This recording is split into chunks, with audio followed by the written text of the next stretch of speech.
Olá, pessoal, tudo bem? Sejam bem-vindos.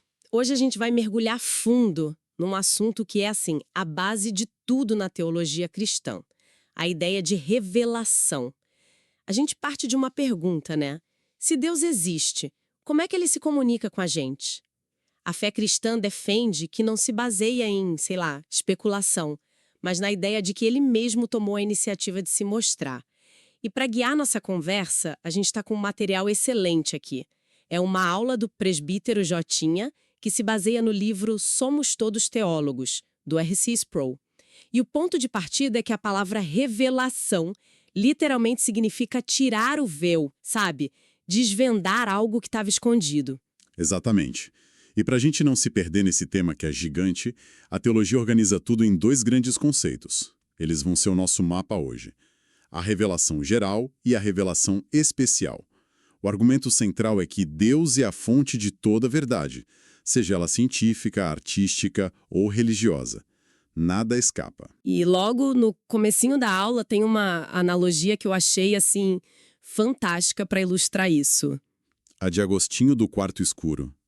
É perfeita. Imagina uma sala de museu com as obras de arte mais incríveis do mundo. Se a sala estiver num breu total, a beleza está toda lá, mas Não serve para nada. Ninguém vê. ninguém consegue perceber. A revelação divina, nessa analogia, é a luz que se acende. É o que torna possível enxergar, conhecer o que já existe. Sem essa luz, a gente estaria no escuro tateando. Certo. Então vamos começar com o primeiro interruptor que ele teria ligado, a tal da revelação geral. Essa divisão entre geral e especial já me parece a chave de tudo, né? O que exatamente faz a revelação geral ser, bem, geral? É para todo mundo, tipo um sinal de Wi-Fi aberto? É uma ótima analogia essa do Wi-Fi aberto. E a resposta, segundo Sproul, é sim. O termo geral funciona em dois níveis. O primeiro é o público. A revelação é para todas as pessoas, em todos os lugares, em todas as épocas. Ninguém fica de fora, não precisa de senha. Ok. E o segundo nível é o conteúdo. A informação que vem por esse sinal é, digamos, mais básica. Ela não entra nos detalhes do plano de salvação, como a ressurreição de Cristo, mas estabelece o fundamento de que existe um Criador. E onde a gente capta esse sinal? O material usa uma metáfora muito bonita, a de que o mundo é um grande teatro. Exatamente. A criação inteira é o palco, e tudo que existe nela são os atores, que apontam para o diretor da peça. A aula até cita o Salmo 19. Os céus proclamam a glória de Deus. É a ideia de que a complexidade de uma floresta, a imensidão do oceano, a precisão matemática das órbitas dos planetas, Tudo isso grita, né? grita que não surgiu do acaso. É uma manifestação constante do poder e da divindade de Deus, acessível a quem quer que olhe para o mundo. Essa ideia do grande teatro é poderosa, mas me veio uma dúvida na hora. Se a principal vitrine de Deus é a natureza que a gente vê, como a fonte lida com a experiência de alguém que nasceu cego?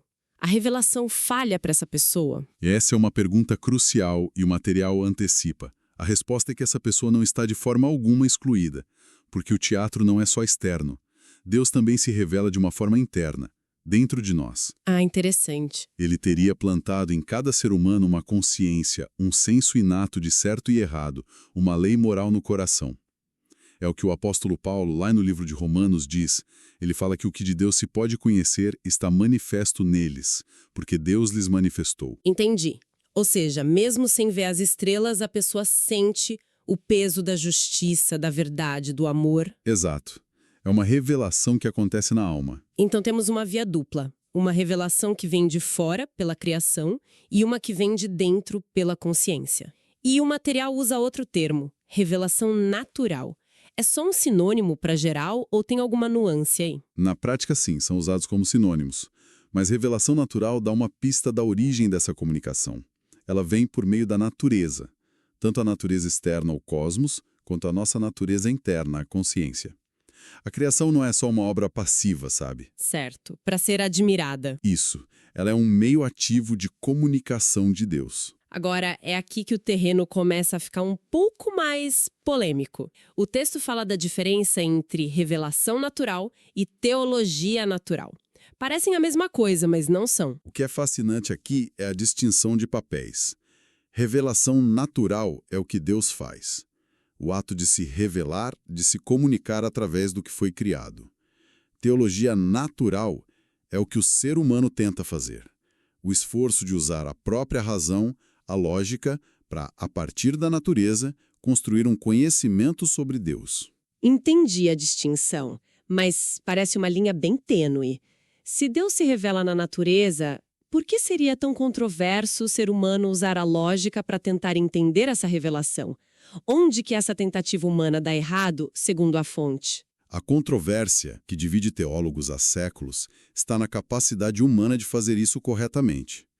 A visão apresentada, com base em textos como o de Paulo em 1 Coríntios, é que a mente humana por si só, ela é afetada por suas próprias limitações, seus preconceitos. Certo. Ela até consegue ver os sinais da revelação natural.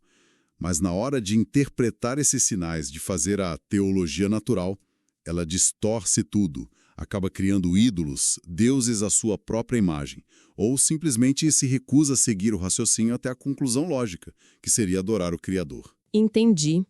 A revelação de Deus é clara, a nossa recepção é que seria o problema. Exatamente. Faz sentido. A gente consegue ver a fumaça, mas se recusa a admitir que há fogo. E antes de a gente saltar para outra grande forma de revelação, o material ainda divide a revelação geral em duas categorias, mediata e imediata. Vamos analisar isso porque ajuda a entender melhor essa via dupla que a gente falou. Exato. A revelação mediata é a que chega até nós por meio de um meio, uma mídia. E qual é a principal mídia da revelação geral?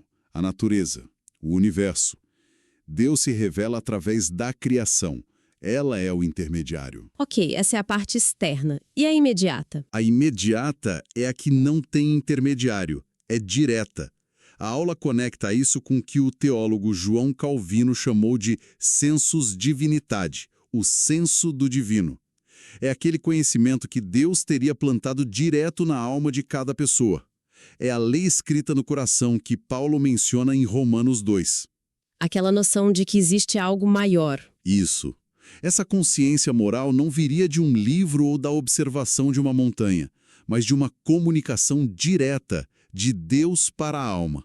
Então, juntando tudo, a tese é que ninguém nasce como uma folha em branco em relação a Deus, né? Existe uma enxurrada de informações vindo de fora, pela natureza, e um sussurro constante vindo de dentro, pela consciência. Precisamente. Isso leva a uma conclusão teológica muito forte, que o material destaca usando Romanos, a de que os seres humanos são inesculpáveis. Essa palavra inesculpável, ela tem um peso enorme. A implicação aqui, então, é que, segundo essa linha de pensamento, ninguém no planeta pode honestamente dizer eu nunca tive a chance de saber que existe um Criador. É uma afirmação bem radical. É radical. E é exatamente esse o ponto. A argumentação é que os atributos invisíveis de Deus, seu poder eterno e sua natureza divina, são claramente vistos desde a criação do mundo. Eles são percebidos por meio das coisas que foram criadas. A questão não seria a falta de evidências. Mas o que a gente faz com elas? Exato. Mas a supressão deliberada da verdade que essas evidências apontam. O conhecimento estaria lá, mas a humanidade, por natureza, o empurraria para baixo, o ignoraria. Certo, então a revelação geral é como se Deus tivesse colocado um outdoor gigante no céu para todo mundo ver, dizendo eu existo e vocês me devem uma resposta. Mas um outdoor só diz o básico. Para saber os detalhes, os termos de condições da nossa relação com ele, por assim dizer, imagino que seja necessária uma comunicação mais direta. É aí que entra a revelação especial, certo? Perfeita transição é exatamente isso. A revelação especial, como o nome sugere, é específica, não é geral. Ela não é para todo mundo em todo lugar. Ela foi dada a pessoas específicas em momentos específicos com um conteúdo muito, muito específico. O plano de Deus para a redenção. É algo que você jamais descobriria olhando para as estrelas ou para sua consciência. Ela que fala de coisas como a encarnação, a cruz. A ressurreição, e sua fonte primária hoje é a Bíblia. E como essa revelação mais VIP, digamos, aconteceu? Não foi um e-mail que chegou para alguns, imagino. A aula descreve uns métodos bem cinematográficos. Sem dúvida. Um dos métodos são as teofanias. O nome parece complicado, mas a ideia é simples. São manifestações visíveis do Deus invisível. A palavra vem do grego theos, que é Deus, e phaneros, manifestação, A sarça ardente é um exemplo clássico, né? que pega fogo, mas não vira cinza. Por que uma manifestação tão dramática? Qual o objetivo? O objetivo era capturar a atenção de forma inequívoca e autenticar a mensagem que viria a seguir. Quando Deus fala com Moisés a partir de uma sarça em chamas, não há dúvida de que algo sobrenatural está acontecendo ali. É um evento que quebra as leis da natureza para mostrar que o legislador está presente. Outros exemplos citados são a coluna de nuvem e de fogo que guiava Israel no deserto. Eram manifestações físicas inegáveis da presença de Deus. Ok, teofanias. E o outro método? O mais comum foram os profetas e apóstolos. Eles são descritos como agentes de revelação. Eram pessoas comuns, pastores, pescadores, que recebiam uma mensagem diretamente de Deus e tinham a tarefa de retransmiti-la, fielmente. As palavras deles não eram opiniões pessoais. Elas funcionavam como um canal direto. É por isso que a gente vê tanto a frase, assim diz o Senhor. Era credencial deles. Exato. Dizendo, isso não vem de mim, vem dele. Isso sempre me intrigou. Naquela época, devia ter muita gente dizendo que falava em nome de Deus. Como o povo comum podia saber quem era um profeta de verdade e quem era, sei lá, um charlatão? Era só na base da fé? Não era um cheque em branco. A autenticidade era uma questão de vida ou morte. E a aula, baseada no Sproul, aponta que os israelitas aplicavam pelo menos 3 testes bem rigorosos. O primeiro era a razão da chamada divina. O profeta genuíno não buscava fama ou riqueza. Ele era zeloso em provar que não falava por si mesmo, mas que foi convocado por Deus, muitas vezes contra a própria vontade. Tipo Jonas ou Jeremias. Exatamente. O segundo teste era a presença de milagres. Os milagres funcionavam como um selo de autenticação do céu. Se um profeta realizava um ato que só podia ser explicado pelo poder divino, a mensagem dele ganhava um peso imenso. Claro, era preciso discernimento para diferenciar o milagre genuíno de um truque, né? E o terceiro teste é o mais brutal, né? O tudo ou nada. Exatamente. O terceiro e mais definitivo era o cumprimento da profecia. Se um profeta fazia uma previsão sobre o futuro, uma batalha, uma seca, a vinda de um rei, e aquilo acontecia exatamente como ele disse, sua credibilidade era confirmada. Mas se ele errasse uma única vez, Já era. já era. Deuteronômio 18 é bem claro: se o que o profeta falou não se cumprir, essa palavra não procede do Senhor. Ele era considerado um falso profeta e a carreira terminava ali. Então, essa longa corrente de revelações, aparições, profetas validados por milagres e profecias foi construindo a mensagem aos poucos, como um quebra-cabeça. E tudo isso leva ao que o material chama de a peça final, a forma suprema de revelação. Isso, a culminação de tudo, a palavra encarnada. O autor do livro de Hebreus na Bíblia resume toda essa história de forma magistral. Ele diz que, no passado, Deus falou de muitas e variadas maneiras aos antepassados por meio dos profetas. Mas nestes últimos dias, nos falou pelo Filho. Então, Jesus não é só mais um profeta na lista. Ele é a própria revelação em pessoa. Exatamente. Ele é a virada de chave. Ele não apenas entrega a mensagem de Deus. Ele é a mensagem de Deus. É por isso que no Evangelho de João, Jesus diz a Filipe: quem me vê a mim, vê o Pai. Conhecer a Cristo, conforme revelado na Escritura, é conhecer a Deus da forma mais plena e direta possível.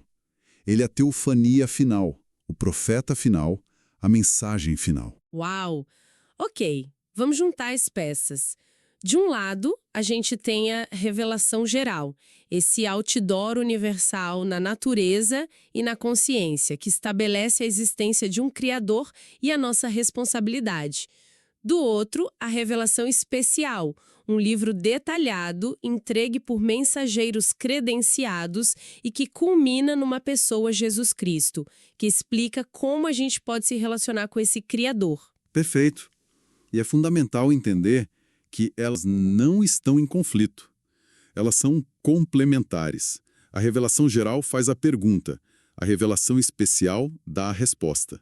A geral mostra que a gente está doente, a especial apresenta o remédio. Uma sem a outra fica incompleto. Fica. Sem a geral, a mensagem da especial poderia parecer arbitrária. E sem a especial, a geral nos deixaria só com um senso de culpa e sem esperança de solução. Elas formam um todo coeso. Todo esse material explora como, segundo a teologia cristã, o conhecimento sobre Deus é ativamente revelado. Não é algo que a gente só descobre por acaso. E isso me deixa com uma reflexão, um desafio para nós hoje. Num mundo absolutamente saturado de informação, de ruído constante, de notificações, como se faz para discernir um sinal, algo como a revelação? O que significa ouvir a voz de Deus hoje quando o grande teatro da natureza compete pela nossa atenção com as telas dos nossos celulares? E quando os textos sagrados são só uma opção de clique entre bilhões de outras fontes de informação na internet? A revelação pode até estar aí, mas será que nós ainda temos a capacidade ou o silêncio para percebê-la? Fica aí a reflexão. A gente agradece muito a sua companhia nesta análise, um grande abraço e até a próxima.